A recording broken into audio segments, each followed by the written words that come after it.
poppin', y'all? It is your boy Guard3, and welcome to Coffee and Sports, the morning show. And look, I didn't get much sleep at last night after such an exciting Thursday night football game. How could you sleep after that one? So why don't I introduce you to the greatest co-host of all time? He is Mo Betta. How you doing, Mo? You know what? I'm well rested after watching that snore fest that put me out cold. Before the third quarter, I was knocked out cold. And guess what? The score didn't change. It was terrible. Excited to talk hoops. We got a big Friday night full of NBA games, so let's get into it.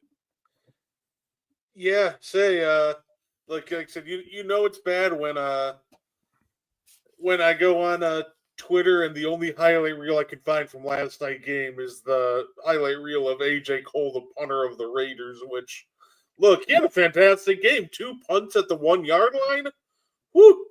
He was on one. At least somebody showed up to play last night because the rest of the game was pretty terrible. So, shout out to AJ Cole, man. Thanks for carrying that game last night.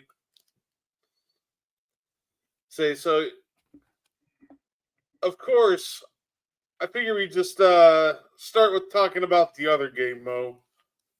There's only one NBA game last night. Suns, Clippers. No James Harden, no Kawhi Leonard. Suns took care of the Clippers rather easily. Mo, what were your thoughts about last night's game? The results weren't that surprising to me, obviously, with the Clippers missing their 2 best players. But I was really more interested to see what Jalen Green would look like in a Suns uniform in that system, playing alongside Devin Booker. And look, as season debuts go, he looked terrific last night. He got downhill a lot. His mid range was falling. He clearly looked like the quickest player on the floor.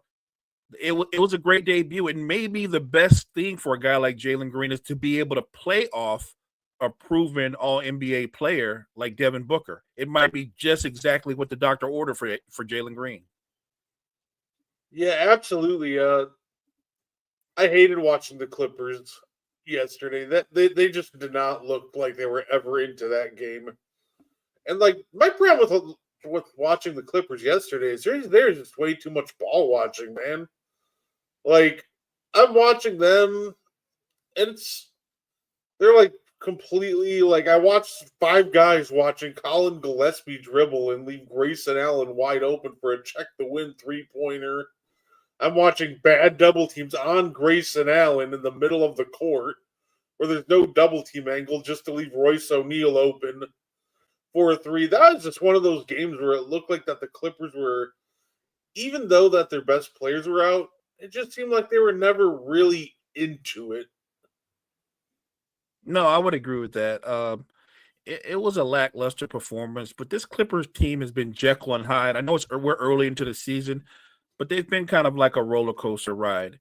It is one of the older rosters in the NBA, if not the oldest roster in the NBA.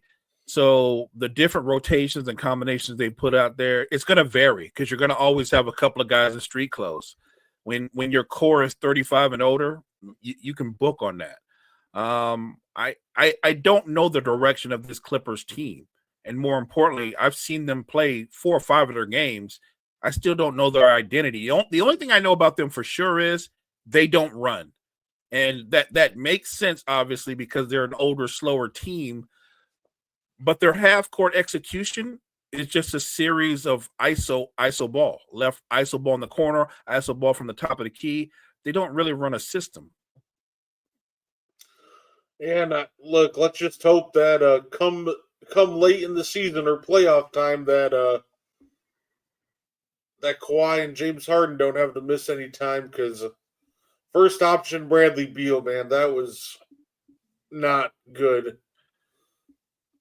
That's kind of, has anybody's star fallen quicker than Bradley Beal's? Like it's just been so gradual and so consistent. Like I thought for sure when he went to Phoenix, I thought, look, at a minimum, it's the perfect spot for him because I can see him being an effective third option. really. And it really never panned out. And now you have him with the Clippers, and they're wanting him to kind of fill that void there in that same role. And he hasn't looked very good to this point. I'm looking at Bradley Beal and I'm thinking if I'm the Clippers, if I'm Ty Lue, maybe you make him more of a six man. He just doesn't seem, how can I say it, as interested in he seems disjointed. Like he's healthy, but he moves and plays like he's not healthy. It's a disappointing end to what started off as a really promising career. I hope Bradley Beal can pick it up because he's still relatively young. Like on that Clippers team, he's actually one of the younger guys. I think Bradley Beal's like 31. That makes him a kid on that roster. Yeah, no, absolutely. He started. It feels like he started out the year fine. It's pretty clear that you can't do first option Bradley Beal hoops anymore, and I'm not even sure second option Bradley Beal hoops is the way to go. Wow. You just got to go either third option at this point or first option against bench units.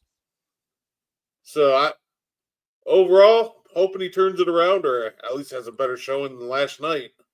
Yeah, look, I think I like the third option. I like him maybe running the second unit and attacking other teams' second unit. I think Bradley Beal, if he would embrace it at this stage of his career, could be a really good six man.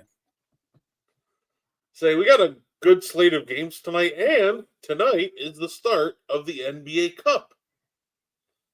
So I figure why not throw out some predictions for tonight, since it is the first day of the NBA Cup. It's great. I'm cool with the look. I've always been a decent fan of the NBA Cup. Nice little twist on the regular season. So, got my the Bucks opening matchup against the Bulls tonight, which before the year started, you'd probably be like, oh well, Bucks win that easily. But hey, the Bulls are playing really motivated basketball right now, so this game could really go either way. They're a good team. I know it's early into the season, but the Bulls do have an identity. They have a style. They play with pace, they play fast, and they make it a point to make everybody on the floor a scoring threat. And I want to say this again because I've been saying it since I've been watching. This is not Oklahoma City Josh Giddey. This version of Josh Giddey is a lot more aggressive. He's doing something that he hadn't done in his career consistently. Josh Giddey gets to the foul line 6 times a game. He also takes 17 shots a game, which he's never done in his career. Like Josh Giddey is he is still a great facilitator, but the fact that he's playing so aggressive and he's shooting the three ball with efficiency, like I said, this is a completely different Josh Giddey. This Josh Giddey, I'm not going to go crazy and say he's a franchise player, but this version of Josh Giddey is an all-star caliber player easily. It would not shock me if Josh Giddey, if he's going to carry this through, if this is sustainable, he's absolutely going to be an all-star, maybe even all-NBA. Like their style of playing this fast, it completely fits his skill set. He is exactly in the element he needs to be in. Oh, yeah, they're playing up tempo, they're playing quick, and they're coming off a very impressive come from behind victory against Philly. Josh Giddey and Montas Buzelis has been a great, duo for him. Vooch giving some Vooch's been playing well early on in the season, playing a great role as a stretch five. So do you think the Bucks can take care of them, or do you think that the Bulls come out with another one? I think it's a really good basketball game. I know what to expect from Giannis. With the Bucks, you're wondering what version of the young man. Is it Rollins? Yeah. When Rollins is playing with pace and under control, he makes the offense that much better. And when he's not playing with pace, and he's careless with the ball, the offense stalls out. So look, if Rollins plays up to what he has played up to start the season out, I think the Bucks find a way to win a really good game. But if it's all going to be on Giannis's shoulders, absence of what Rollins or Kuzma or somebody in the supporting cast does, it's going to be hard for the Bucks to win because The Bulls have 6 guys that average in double figures. They're that balanced a team. So the Bucks are gonna need other guys to contribute around Giannis. Say, one action that the Bucks have been running that I really like is the Bucks have been running a lot of inverted pick and rolls with Giannis as the ball handler and AJ Green as the screener, popping out to the 3-point line, which has been working well. And they've even added a twist. They'll have Miles Turner come set the screen, and then AJ Green will come back screen Miles Turner's man, and then pop out to the 3-point line. Also known as Spain pick and roll, using AJ Green's 3-point shooting threat to get some easy looks at the rim. So I'll give some credit here. They've been dialing up some pretty creative plays. So I'd say I love what I've seen from the Bucks. I think we take this one. Hopefully the whistle's better for the Milwaukee though. Man, we've had such a rough whistle to start the year.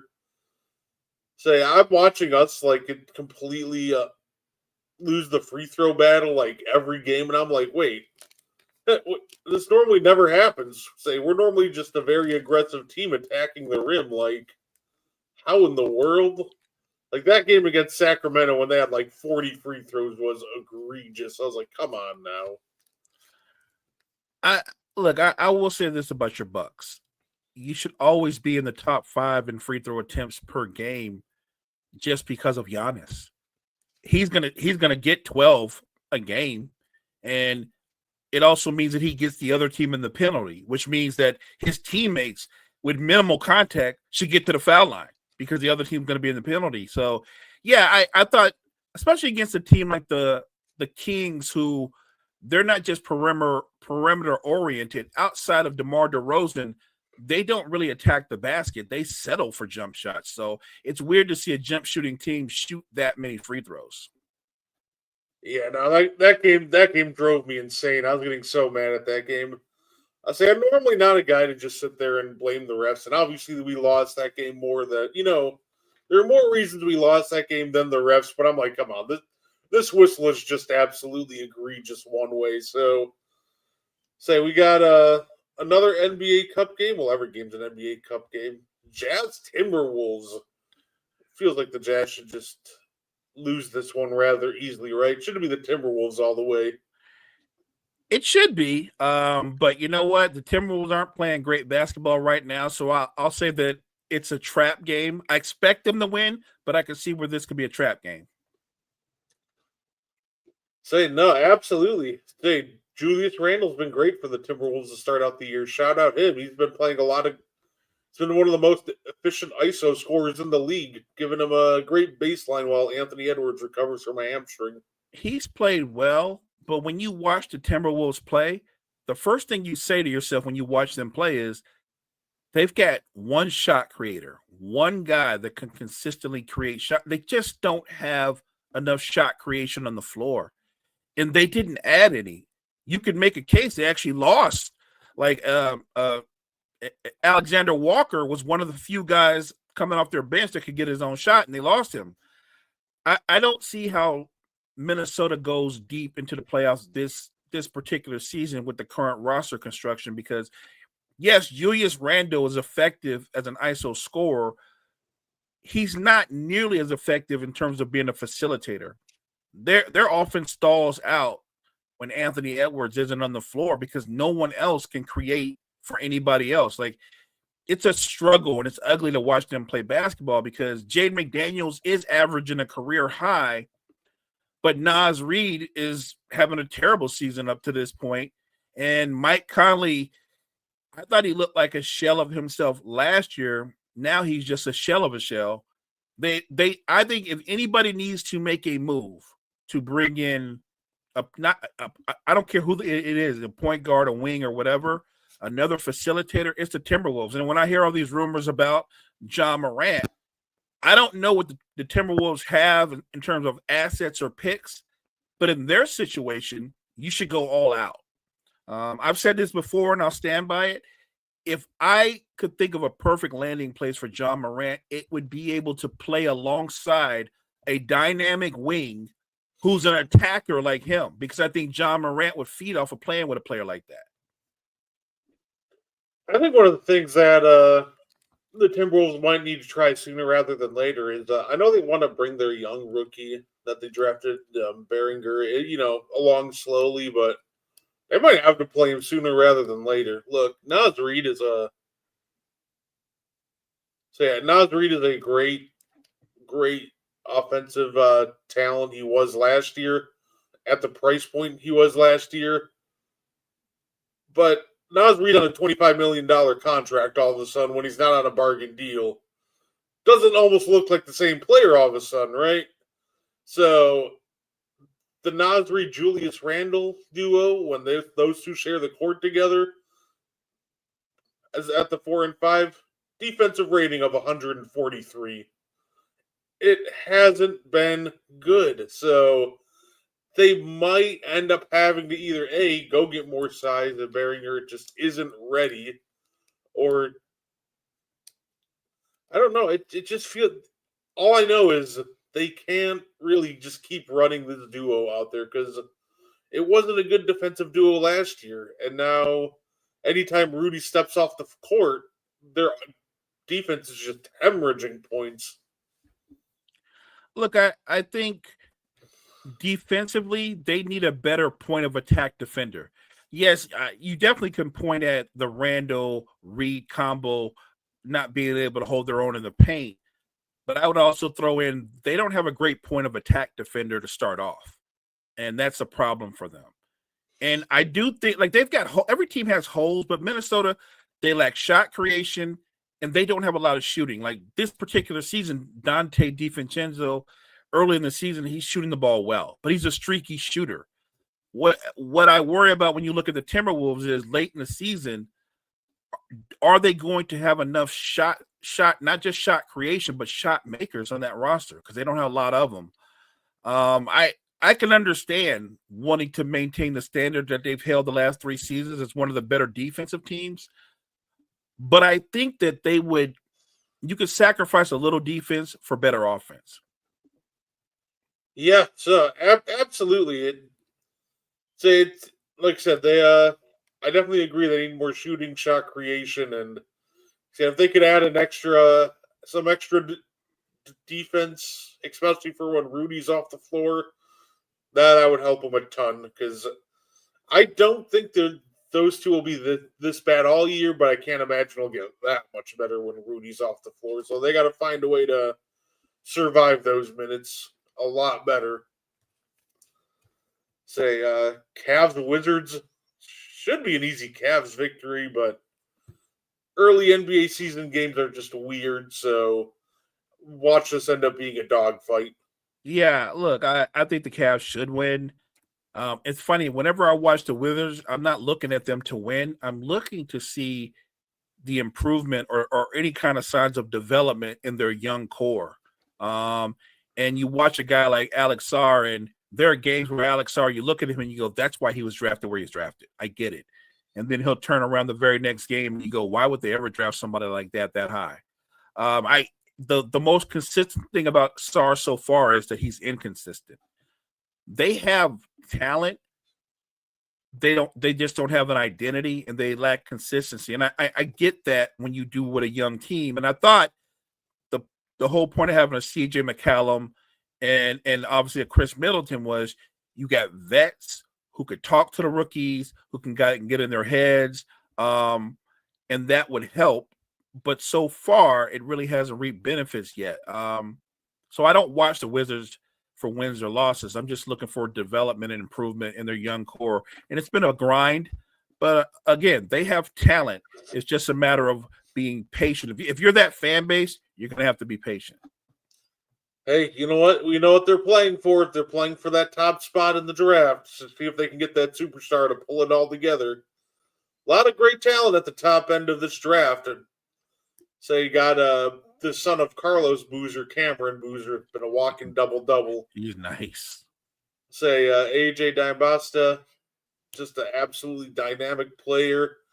Maybe the most interesting guy to me, Darren Peterson. He's the projected, number 1 pick so far. And he's been impressive. And you know what's funny? A lot of people have really high praise for him. Did you see the player comparisons that young man is getting, Mo? Who are they comping him to? Some people are calling him Kobe with a little less bounce. That's still high praise.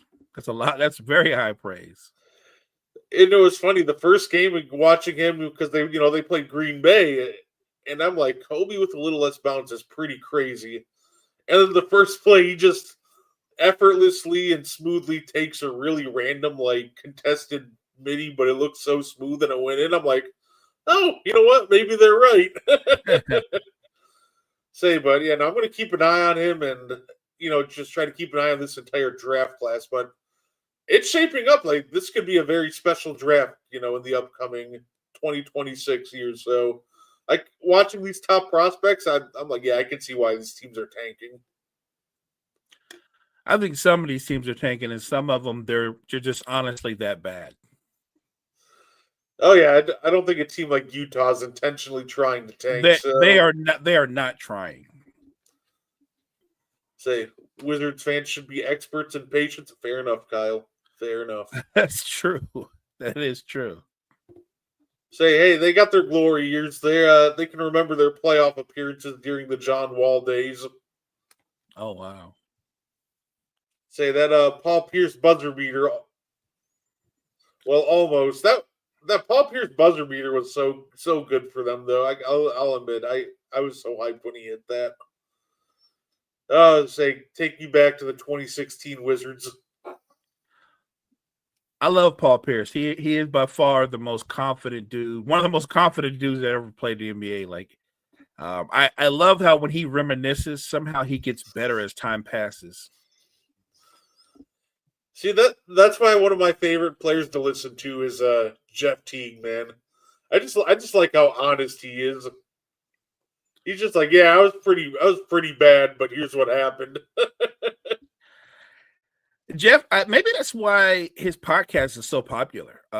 Jeff Teague I thought Jeff Teague was a good player, a really good player. But he didn't have a Hall of Fame career and but he was a really good player.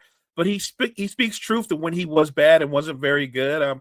I think that makes people like him because he's just being his true self. Like a lot of guys, when they have podcasts or whatever, they try to hold themselves up into a different light, and that's not really Jeff Teague's way. I don't know how much you play NBA 2K, but I do know that Jeff Teague is a avid player of NBA 2K. So is Gilbert Arenas. And I had watched the recent episode of Jeff Teague's podcast, and apparently Jeff Teague's team beat Gilbert's team by 50 points. And and Gilbert was the one trying to be petty about it, and Jeff Teague was like, "Gil, you lost by 50. Come on, man. Like, yo, that's crazy to me." Like, I used to play 2K all the time. I don't anymore. I still play it. I just don't play it all the time. But man, the 2K community, and we're getting off track a little bit, but the 2K community has grown so much. Say, hey, as an avid 2K player, no, absolutely it has. So yeah, and you know what? I enjoy it. It's been a lot of fun to play this year. I just finished making my center build for the rec. It's been great. It's been great. I enjoy it. So are the 2K streets, Brett, are those the ones that keep you up into the wee hours? Partially between 2K and working on different various projects. I got you. Yeah, Paul Pierce is better than LeBron, Kobe, and Wemby all together in his mind. You're right. That's facts. That is 100% facts in his mind. That is facts. No, absolutely. By the way, did you see the one college game, Mo? It was the women's college basketball with Bethesda, the coaches, Jamie Newman, son of Julian Newman. The game started out, and I don't even know, like, the game started out on a 72-0 scoring run. Bethesda was getting blown out. Wow. And my first thought was I saw the score 72-0 in like middle of the third quarter. And I'm just like, Mo, what do you even say there? Like, Like, what do you even tell the team? Because it's not like you can go, okay, guys, we got this. It's like, just pack it up. Let's go home. That is 72-0 in the third quarter. I don't even know what you do in the timeout. You're like, that's one of those things in this timeout. You're like, you're asking the players like suggestions, ideas, like guys, we're not trying to win. We're actually trying to get one basket. I just need one basket to show we got some pride. Yeah, Newman goes, yeah, the whole team had the flu, and I'm like, oh, yeah, okay. At the same time, like, you couldn't score one basket before they got to 72. Right. The final score was 103-13, by the way. They got hot in the fourth. They dropped 10.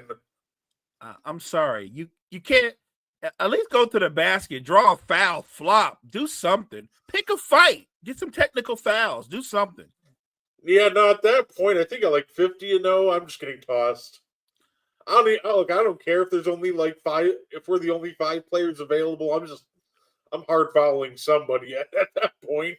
If I'm the coach, I'm getting tossed. I'm all up in the ref's face. I get tossed and I'm turning to the assistant coach. This is all you. Say no, fair enough. That was just one of the more wild things I think I'd ever seen. Because I don't know. Look, Brett, I'm gonna keep it 100. If you get beat that bad, this is weird to say, but I might go to my AG and go, "Hey, look, we need to stop the program like right now." You know what I mean? We're not going to play the rest of the games. We need to literally have an immediate shutdown of this program. No, absolutely. Just like when I first heard it, I thought they said 17-0 run. I'm like, oh, opening up the game 17-0. You know that happens, and they showed a picture of the scoreboard. I'm like, does that say 72? I'm like, oh no. Wow.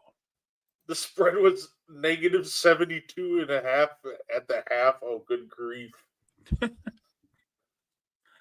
History.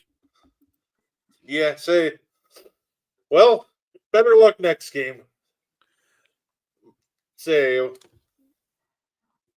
I say that was a fun clip to say. That was interesting to watch. Say Jeff Teague and company covered that one too. Like I said, just a great group of guys to watch. If you haven't watched Club 520 with Jeff Teague, him, Iman Shumpert, and like Kevin Garnett are like three of my favorite NBA storytellers of all time. But Club 520 is for sure my favorite. Definitely has to be one of my favorite basketball podcasts to watch. Shout out to Club 520. It's a great show. Look, and I think Kevin Garnett is the GOAT when it comes to storytelling. Say somebody take a hard foul. Yep. That's what I'm saying. Say no, absolutely. The story of him talking about Tim Duncan and Hakeem Olajuwon talking trash is still, to me, one of the funniest things ever. Tim Duncan's Hakeem impersonation was so good. So he went so far into it. So Mo, I wanna do something that we were gonna do last. We're gonna do a little something that I had planned for. Because there's a lot of talk. The Mavs suck. Yeah. This is true. I don't know how they do it because they are just so uniquely bad. Like, they're just a bad offense. You know what? Fair enough. You don't have Kyrie Irving. Anthony Davis looks like he has cinder blocks on his feet. Like, there's not much you can do with that. But I'm watching this team, like, be actively bad, like, rebounders, too. I'm like, okay, you got AD, Gafford, Lively. You have a power forward or small forward playing point guard right now, and you still can't get rebounds. Like, they are somehow just very impressive form of bad. Like, if you looked at some of their numbers, you're like, oh, this is like a tanking team who always played small ball. Now, this is a team that's apparently actively trying to win, but I just don't see it. I'll be honest. I told you they were going to be bad. they're what I thought they were going to be. How good can you be if you have nothing on the perimeter talent wise? We talk a lot about shot creation, but they knew they had nothing. That's why they took Cooper Flagg and said we're going to play Cooper Flagg at point. The problem with that is he's not a point guard, and he's not a good enough facilitator to be a primary facilitator. Cooper Flagg is better as a finisher or a secondary facilitator. The Mavs were going to be bad offensively. That doesn't shock me. I agree with everybody that said they were going to be elite defensive. They're still good defensively, but they're horrible offensively. Who is going to create offense off the dribble on that roster consistently? It's not Flagg. It ain't D'Lo. Those are like your two next picks to do that. So I'm not shocked. I think I am shocked that so many people are surprised that they're not that good. What they have going for them is they have a lot of size, but the size is negated by the fact that on the perimeter, they've got nothing going on. You know what, though? I see the comment saying they should trade for Jordan Poole. Jordan Poole would be a massive upgrade on this team. And you know what? If I were them, I wouldn't trade any future assets right now because it's looking that bleak. But they could find a way to get someone like Jordan Poole on the cheap. Yeah, I would actually do that because they just need more creation bad. Because I don't think Kyrie's coming back this year. Look, if they keep it up at this rate, Kyrie's ready to come back. I'll be like, you know what, Kyrie, don't even worry about it. Just keep resting, man. Right. We don't. And remember, we want Kyrie to come back 100% anyway. And I want him to look like, what we know Kyrie Irving to be. I don't want him to rush his recovery. The thing the Mavs do have going for them, Brett, is because you just listed it off, you've got Gafford, Lively, AD. Washington is a big small forward. He's like 6'8", 6'9". They have assets if they want to move something and try to set up for the future. Again, the problem with what's happened with the Mavs is this all comes back to who? Your general manager, Nico, right? Because Nico said, we're going to make a run. We're going to be a title contender within the next 2 years. Now, he couldn't predict that Kyrie was going to go down, but he did. And he couldn't predict that AD was suddenly starting to show his age, but he has. He couldn't predict that Cooper Flagg was going to have some rookie woes like a normal rookie. So he has. And I'm not saying Cooper Flagg's not going to be really, really good.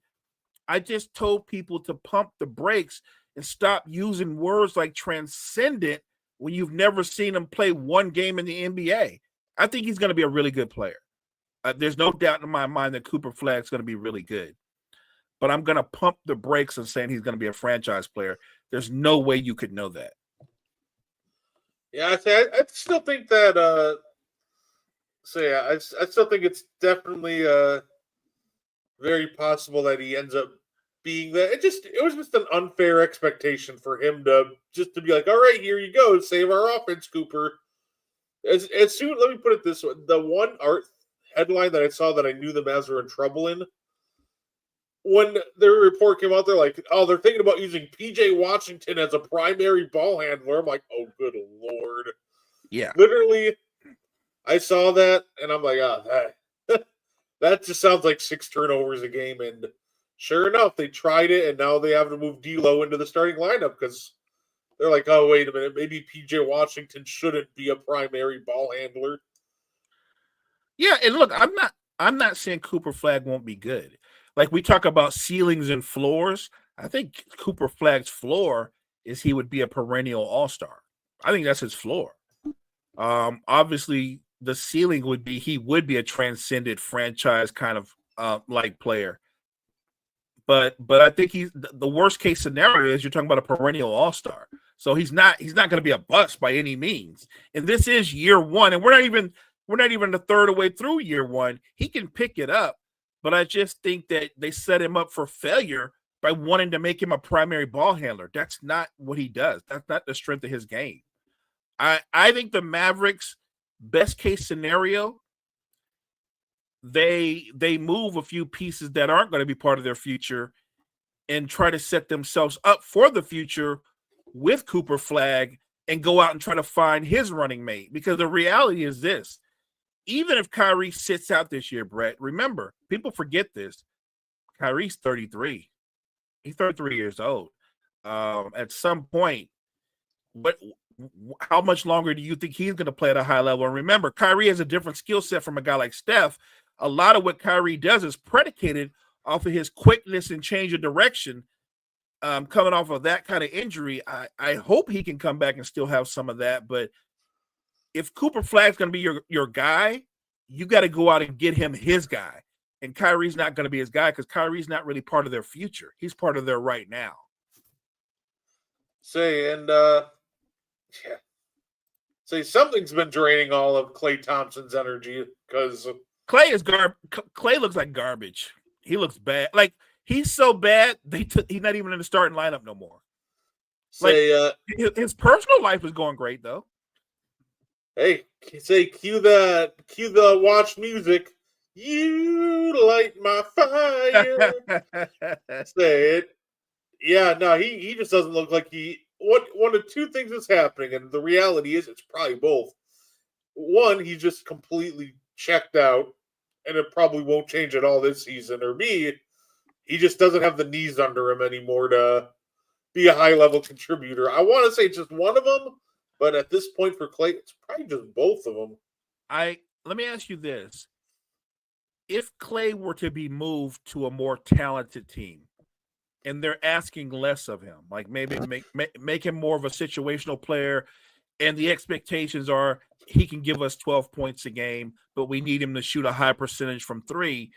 Do you think he can still be impactful in that kind of role, or do you just think he's cooked, period? I think he could find a shot. I think he could go somewhere else and be a good to elite shooter again. I don't think he's that cooked. I just think the defense of Klay is cooked. That's something I commented on last year about Klay, that his defense just wasn't good. He struggled to, stay in front of smaller guards, but he would get bullied by bigger forwards. And this year, obviously a year older, it just looks even worse. So I definitely think that Klay has it in him to still contribute somewhere else where they ask less of him. I just think that if you're asking him to play any sort of even medium level defense, that's probably out the window at this point. But I think he can give you a solid 9 to 12 on high level shooting somewhere else. Okay. I'm only saying that because I do think that he's got a lot of basketball left in him, but I think he needs to go somewhere where they require less of him, if that makes sense. I say he could go to the Lakers. Playing off a guy like Luka sounds great for him. Here's the crazy part, and I'm saying this obviously as a Laker fan. Even this version of Klay still shoots better than Austin than Connect does. Like I said, ever since they tried to trade Connect, kid can't shoot no more. And he's struggling with his shot now. I do think that the Lakers, because their core is veterans, yes, Klay would be a good fit, especially coming off the bench in a different role. Yeah, he is somebody I feel for, though, because obviously he comes to the Mavs. He clearly came to play off of Luka Doncic, and he's excited as can be. And then Nico pulls the blockbuster of trading,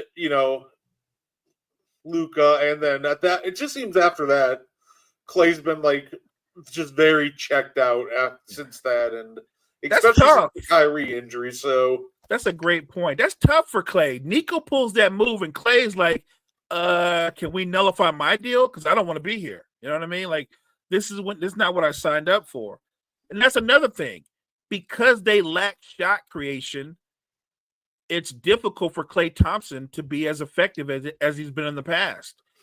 Guys are just guarding him straight up now because nobody can create off the dribble on that team. Look at that team. Your best shot creator right now, it's not Flagg, it's D'Lo, and that can't be good. Say Nico Harrison is a joke. I completely agree with that. I agree.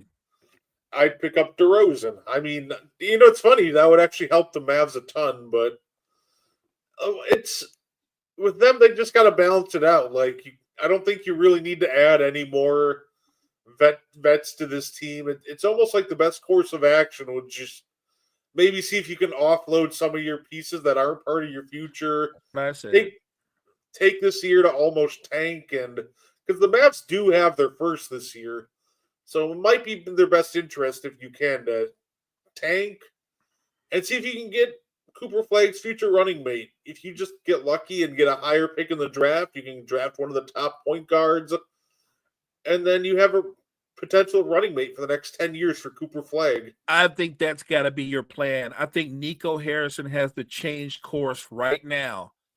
The next time Anthony Davis is healthy, and there will be a next time, I know this is crazy because he's the centerpiece of them getting rid of Luka. But the reality is, AD's 32. He's 32, Brett, but he looks like he's 35, and his body is probably closer to 40. I'm trading Anthony Davis. And I'm going to try to get assets to help me help Cooper Flag, because Cooper Flag is your future. Yeah, it's one of those things that ever since last year he ended the year hurt, and he just hasn't looked the same coming back. And one of the biggest part of the problem with Anthony Davis on offense at this point is he's so content. He wants to play the four so bad, but the reality is his offense at this point is the offense of a five. His jump shot just hasn't been there, and it really wasn't there last year either. Right. And it really wasn't all there the year before that. So it's one of those things where at this point he has the offense as a five, but wants to play the four. So now you just have a minimum of two non-spacers. PJ Washington, he can shoot, but he's streaky. So he can shoot sometimes if everything goes right for him. Right. So it's just a mess over in Dallas. Brett, let's do Nico Harrison a favor. You brought this player's name up. Let's trade AD back to the Pelicans. Let's bring back Jordan Poole and Trey Murphy in that trade. I'm just saying. No, that trade will never make sense, no matter how anybody tries to justify it. It's one of those things. At the end of the day, like I said, I'm all for trading AD if I'm the Dallas Mavericks. They're not going to, because I feel like Nico's going to be too prideful, since that is the centerpiece of the return 100%. 100%. But honestly, Nico's pride is probably what's going to end up sinking this team and setting the Cooper Flag years back a couple of years. I agree. I think Nico's pride is going to eventually be what gets Nico fired. You can own up and go, I get why I brought AD, and I know I sold you guys on that. But again, he's gotten older. He's gotten more injury prone. I can move off of him, and I can sell my fan base on I'm moving off of him to set Cooper up for success for the future. If I hold on to Anthony Davis another 2 or 3 years, he'll have no trade value when it's time to move on from him anyway. I think you have to be smarter and anticipate age and injury and factor those in when you're building your franchise, when you're going about the job of roster construction around a young star. I love Kyrie. I'm a Kyrie fan, but he is going to be 33 years old, and a big part of his game is predicated off of his quickness. I don't know what he's going to look like, but I do know that even in the best case scenario, he and Cooper Flag, they won't be teammates for long. No, fair enough. Mo, I wanted to have a little fun. You mentioned the Memphis Grizzlies earlier. We all know what's going on with Ja Morant. I saw somebody make an interesting argument. They tried to argue that Ja Morant is not a top 10 point guard in the league right now. So, Mo got blessed with a top 3 point guard in the league for AD. Yeah. I remember being so salty about when that trade broke, because I remember that day because Mo and I had just done a live stream for the Royal Rumble, and then we sign off for the night, and then 30 minutes later the Luka trade breaks. I'm like, couldn't that happen 30 minutes sooner? Then we could have had a fun live reaction video. Right, facts. So Mo, I thought we'd have a little fun. play a game of Ja Morant or. Let's try to see if we can figure out. Obviously, I'd love for the chat to chime in too. If we can figure out where's Ja Morant in the pecking order of NBA point guards right now. So, like I said, we're just talking right now. So, I think can we agree? We'll knock off the big three of point guards right now. So, Luka, Shea, Steph, we can probably just knock those guys off right away. We can, even though Steph is in his advanced years. I'm not taking Ja Morant over Steph. Okay, so, and I think there's even a couple more we can knock off right away. John needs a fresh situation. People disrespecting him heavy. I think that's very, very plausible. Oh, I do agree about the fresh situation. I think this is a divorce that needs to happen. Yeah, no, absolutely. And that's kind of why I think this exercise is fun, because I just want to see where people are putting Ja Morant. What conversations is Ja Morant in right now? So I guess we'll start with Jalen Brunson. Say, would you do Jalen Brunson or Ja Morant? So are you asking me, or you're asking me as the GM of the Knicks? Would I change anything? You know what I'm saying? Like, I guess if the Knicks had a chance and they said Ja Morant's available and all they want back is Jalen Brunson. Yeah, which point guard would you rather have right now? I'm keeping Jalen Brunson. He's a better basketball player. Fair enough. Oh, great. So, in order to make top 5 convos, would you take Ja Morant or Cade Cunningham? That's not even close. I'm picking Cade Cunningham. He's a 6'7", 8" guy that can do everything. The only thing he can't do that Ja does well is he can't play above the rim. But Cade Cunningham is clearly a better basketball player. Okay, yeah, we got Brunson and Cade all day. Hey, fair enough. I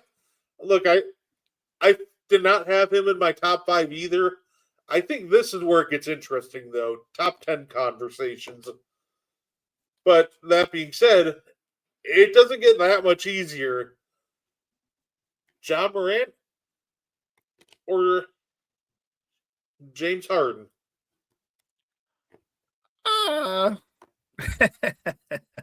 That's interesting. James Harden was all NBA just last year.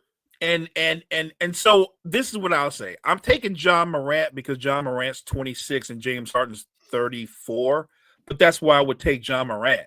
But if you were asking me just on how they're playing the game of basketball, James Harden gives you 20 and 10 even now, today. And I think Ja at 26 is giving you like 21 and 7 or something like that. So James Harden is playing as good, but I'm taking Ja just based on the fact that he's 8 years younger. All right, so in the lens of right now, it sounds like the answer is just James Harden, which is, you know what, fair. I would absolutely make that trade too, just because of how young Ja is. But yeah, hey, look, you gotta talk to our guy Kyle Edwards, resident Celtics fan. Say, I don't know what the deal is with JB leaving his hairline on everybody else's jersey. By the way, it's weird. Say, how about Ja Morant or we got some 76ers fans in the house, or Tyrese Maxey? Oh, I'm taking Maxey. That's not hard. That's not hard. Maxey's actually better at shot creation. He's a better shooter. I'm taking Maxey. Remember this about Ja Morant. We don't question his talent, but I think that when you trade for him or he's part of your organization, you're not just bringing in the talent, you're bringing in the personality and all the other stuff that comes with him, right? That's a part of the package. I don't think he's better than Maxey. And that's not even a guess. He's not better than Maxey. No, you know what? Fair enough. And honestly, Mo, I think this is about where I'd have Ja Morant right kind of behind Maxey. It feels like, right? Because I guess let's see if anybody can change my mind. Ja Morant or Darius Garland? I'm taking Ja Morant. Garland's the better shooter, but I think Ja Morant's still a better basketball player. I'm taking Ja Morant. So yeah, fair enough. Hey, Garland's been great this year, but I would say I still believe in Ja Moran more than I believe in Darius Garland. Ja, yeah. So we got him there. Let's see. I'll throw out a couple more names to see if anybody bites on one of the last couple names I have down here. Ja Morant or LaMelo Ball. Yikes. So this is an interesting one because not just that LaMelo's younger, you could argue that he's as talented, not the athlete that Ja Morant is. This is a difficult one. Because I feel like if you switch them out, Brett, and you put Ja Morant with Charlotte, would Charlotte be better or would they be the same? They'd probably be about the same. Whereas if you put LaMelo on Memphis, they might be better. I'm going to say Ja Morant because I think that what I haven't seen in LaMelo that you always see in Ja Morant, I think Ja Morant, we always talk about the guys that got that dog in him. He's not lacking that. LaMelo's a lot of things. I see zero dog in him though. I'd say I just dislike LaMelo's shot diet 90% of the time. And he frustrates me so much this year because one game I'll see him getting to the rim and creating for his teammates. I'm like, yes, keep doing that, LaMelo. And the next he's back to shooting his one-legged threes. And I'm like, Ooh. LaMelo, stop it, please. I don't know what we're doing here. So I feel like when he plays, Brett, he's out there like he's playing a game of horse. You know what I mean? Like, let me just try this shot or that. Like, I get it. I think it's cool that he enjoys and has fun playing the game of basketball. My point guard can't take 22 shots a game. You're not a point guard if you take 22 shots a game. Saying if you're taking 22 shots a game, they better be like smart shots and good shots. That too. They have the offensive weapons. He doesn't need to take that many shots a game. He can spread that ball around. Say between Bridges, Miller, Con Knuppel, can shoot over the top of a lot of players, and it's been very good for them. Plus, it wasn't a fan. Ja Morant or his six-pack of Coors Light. LaMelo was on a good team. He'd be scary. He just needs to find somebody that'll like fix his shot diet. And I think he would be. No, go ahead, Brett. Go ahead. No, I'd say I just got to get with a team that's going to be a little more strict with him and rein him in. If he can find a team that can get him to take smarter shots, all of a sudden, like the efficient version of LaMelo Ball is probably all of a sudden sitting at the back end of, top 5, top 6 conversations. Right. So that's where I'm at. I'm not disagreeing with his talent, but he has to be willing to be coached. You know what I'm saying? He's got to be willing to go, I'm good if I take 17 shots a game and my assists go up and I'm more of a facilitator.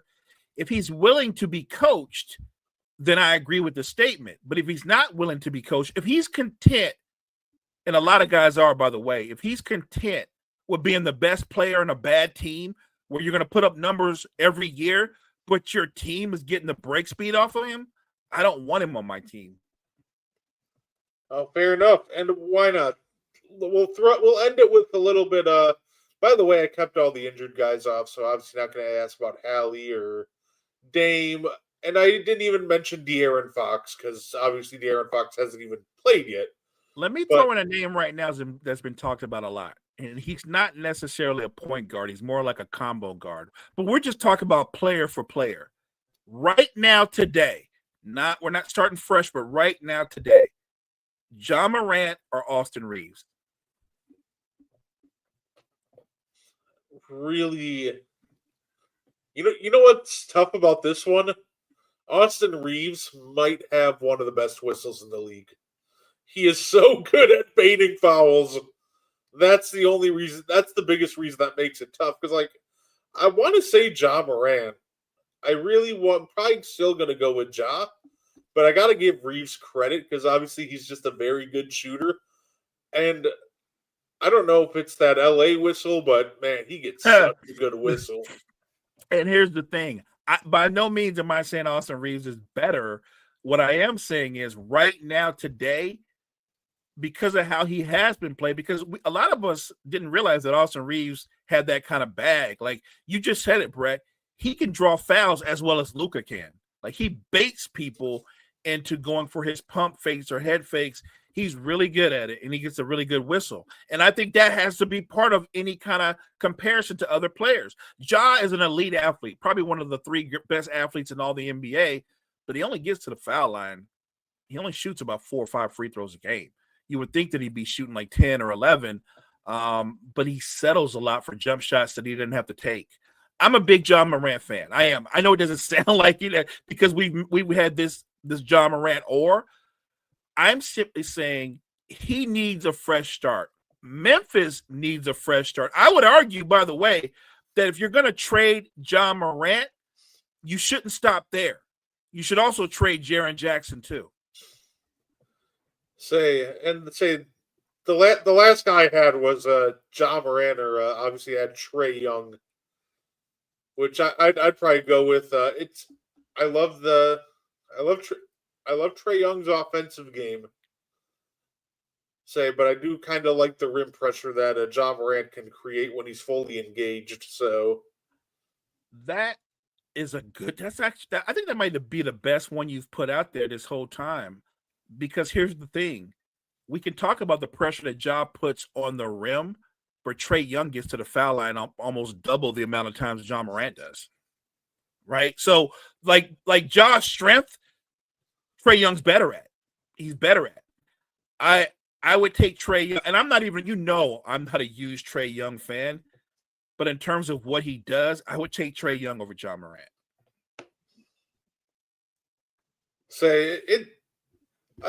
It's funny because those two would probably be my 7 and 8. I'd probably still I still believe in Ja enough that I'd probably go Ja and then Trae Young, but it's tough. I think that's about kind of where we kind of just have him in the conversations of he's right there with like James Harden and Trae Young, which are still some great conversations to be in. And let's not forget, guys, he's not a finished product. The guy's 26 years old.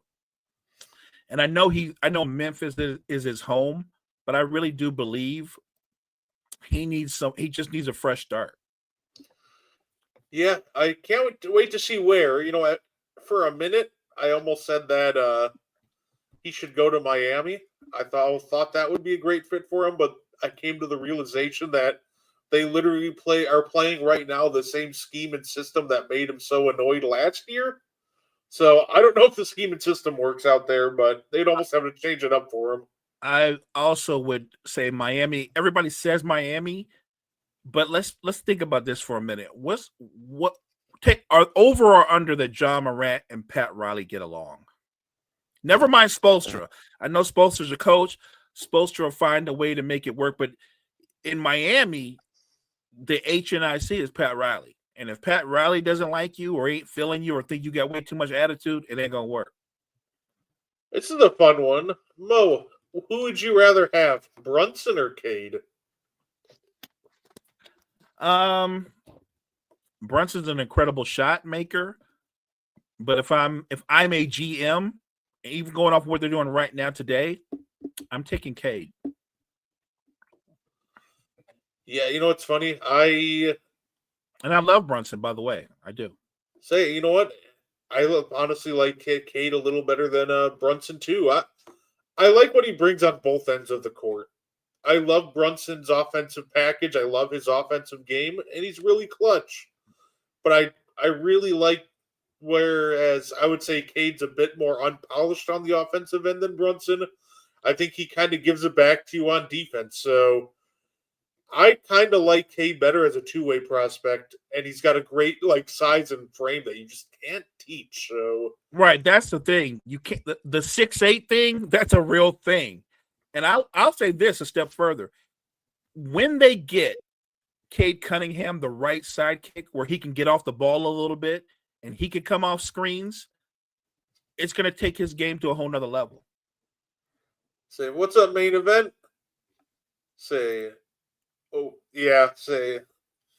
the way, we definitely appreciate all the comments and all the activity. The chat is live this morning, by the way. Appreciate you, chat.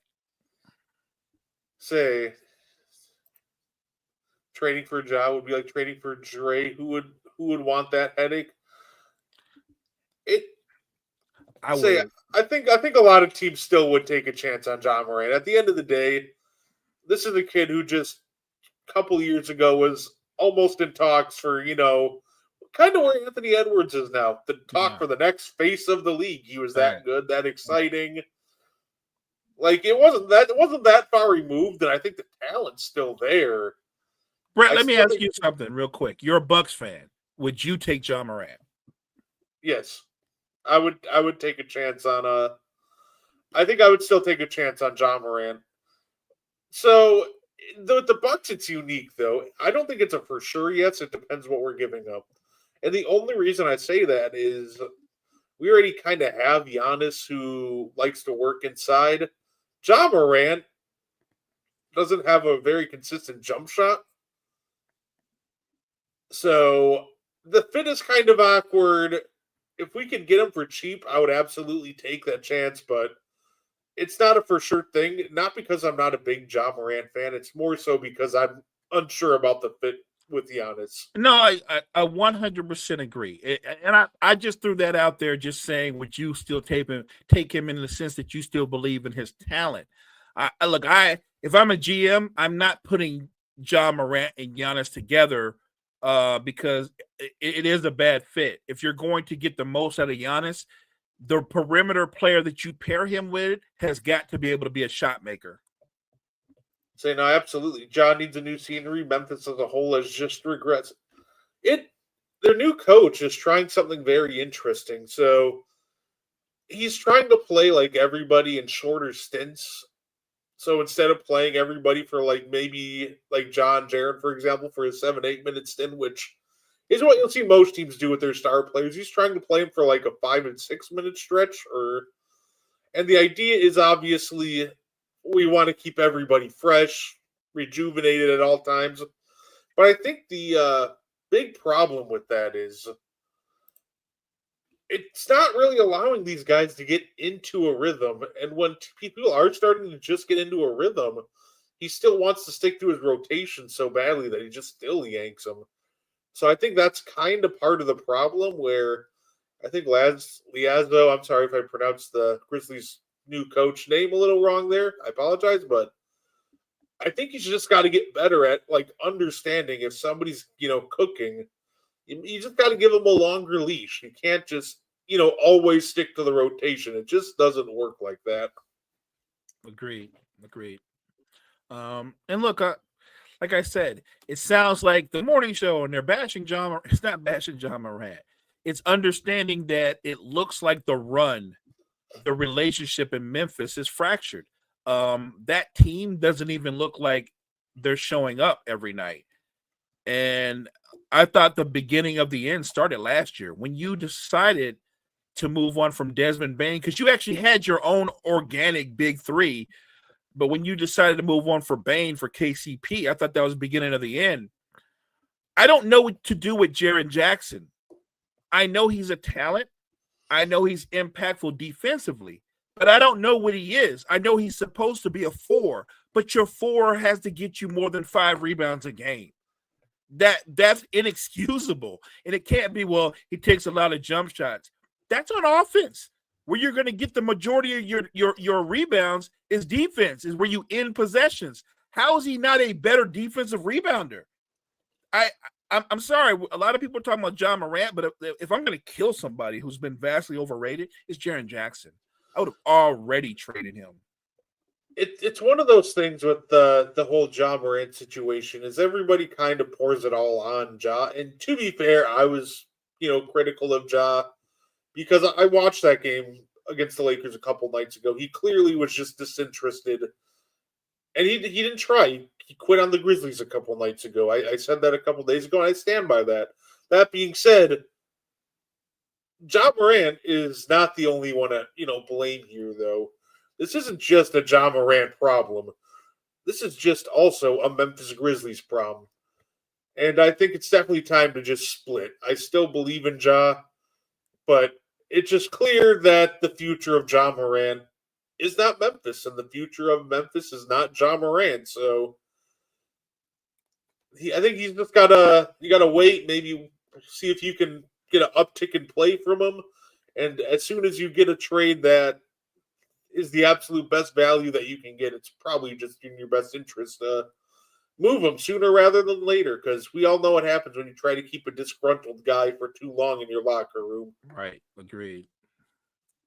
Memphis might lose the whole franchise. Ship them to Vancouver. Let's bring back the Vancouver Grizzlies. Wow. Old school, the Vancouver Grizzlies. I like it. I like it. Say, shout out to Vancouver legend, Big Country, Brian Big Reeves. Country. Yes. Yes. My guy. Say, yeah, it's one of those things that I heard that they're talking about moving some teams as part of, relocating and expansion and All right. Get Seattle that team. Bring back them Sonics. Do it. Let's go, Adam Silver. I feel like it just has to happen. Abdul Sharif, yep, Vancouver legend. There you go, Sharif Abdul Rahim. Yo, that's what I'm talking about. Let's go.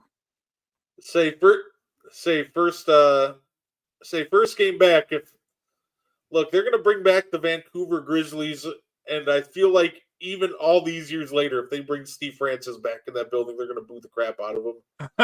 Never forget, he just completely spurned that whole franchise because he didn't want to play there and forced a trade to Houston. They might still be salty about that. Oh, I think they are. Yeah. I mean, I would be. Yeah. The way that he went around and did it, and then it kind of helped lead to the demise of the franchise shortly after, because Steve Francis, the franchise there, was supposed to be one of the guys that turn it around and spark interest back in Vancouver, and he just goes, "Nah, I'm good. I'm out." It's funny that you brought up Steve Francis on a day where we talked about John Morant, because their skill sets are so similar. Stromile Swift. All right, now you're overdoing it. That guy wasn't any good. Stromile Swift was one of those guys that could jump out the gym, but that's literally all he could do is jump out the gym. He wasn't any good. So I'll be interested to see. I definitely think you got to move a team at least up to Seattle, and I would love to see a team in like I said, I think Vancouver would be fun. I'm sure if I know the NBA though, get ready for a new NBA team in like Vegas or somewhere boring. Yeah, because the NBA, they always follow the money. And there's going to be tons of money poured into Vegas. So yeah, I think Vegas is going to get a team. I'm not against Vegas, but I would prefer it if a great sports market like Seattle could get back their Sonics. That would be great. No, absolutely. But that's all I had for us today, Mo. Anything you want to add before we get up on out of here? No, this time went really fast. I want to thank everybody in the chat. You guys were so responsive, so live. You guys were saying some wild stuff, and I love it. I appreciate you. Kyle's always wild, so yeah. Sure, Miles Swift walk so Jackson Hayes could run is fantastic. That's facts. That's facts. Yes, yeah. But no, guys, the chat was so live. Look, you guys kept us going today on a Friday morning. So thank you guys. Thank you, chat. Just make sure you check out all the great content we have at Wire to Wire Network. Make sure you check out Passion and Precision. Just a great show with Kyle and Jory. Thank you guys so much for joining us this morning. And I'll answer this real quick before we get out of here. It's full of crap.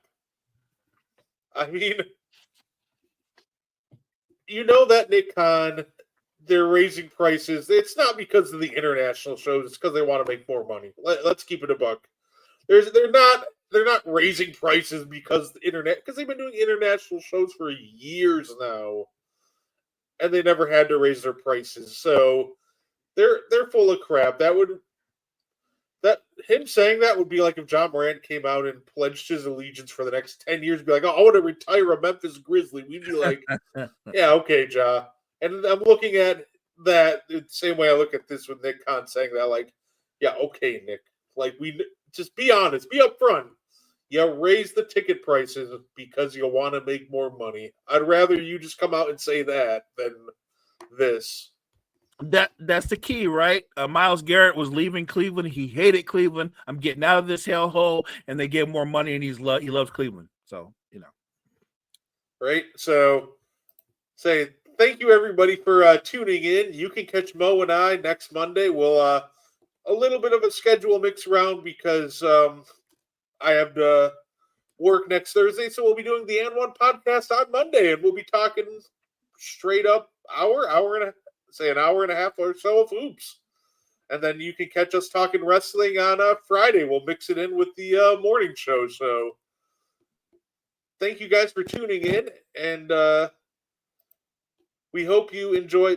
By the way, rest in peace to this young man, and enjoy the rest of your weekend, and understand that your mental health matters. If you need it, go get help.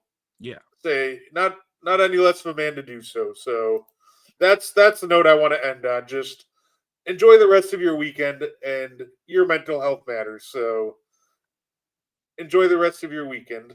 Thank you, guys.